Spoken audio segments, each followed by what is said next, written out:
नमस्कार मित्रांनो, आपल्या चॅनलमध्ये स्वागत आहे. आजचा प्रश्न आहे, महाराष्ट्रात पुरुषांवर अन्याय होतोय.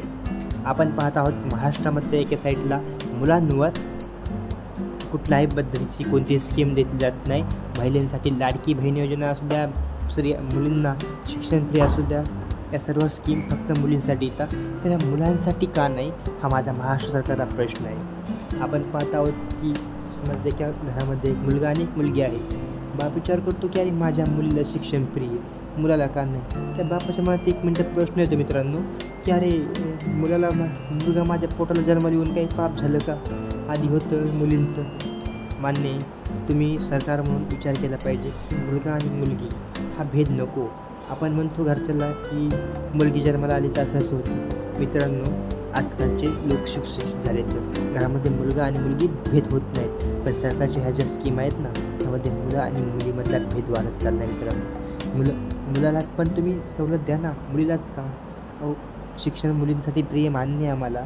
हो, चांगलं आहे. माझी माता भगिनी शिकते, हीची गर्वाची गोष्ट आहे. ज्यावेळेस बहीण शिकेल त्याच वेळेस देश पुढे जाईल. पण मित्रांनो, त्या मुलाचा काय पाप हो.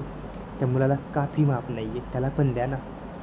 त्याने कुठल्याही पद्धतीचं पाप केलं नाही की त्याला फीस नको, त्याला फीस जास्त आहे, त्याला पण तेच द्या जे मुलींना आहे. कारण की हो, मान्य आहे, तुम्ही काय करा, मुलींना पुढे न्यायचं यासाठी मुलांवर अन्याय नका करू. सरकार म्हणून याच्याकडे विचार केला पाहिजे. डॉक्टर बाबासाहेब आंबेडकरांनी लिहिलेल्या संविधानामध्ये महिलांना आरक्षित जागा वगैरे सगळं आहे, मान्य आहे आम्हाला. पण मित्रांनो, एकीकडे त्या पुरुषाचा विचार करा. एक आपण स्पर्धा परीक्षेची तयारी करतो, मुलीला 500 मार्क आले, मुलाला 500 मार्क आले. मुलीला सेमी गव्हर्नमेंटसाठी 3 लाख रुपये फीस पर इयरची आणि त्या मुलाला 8 ते 10 लाख रुपये पर इयरची फीस पडते.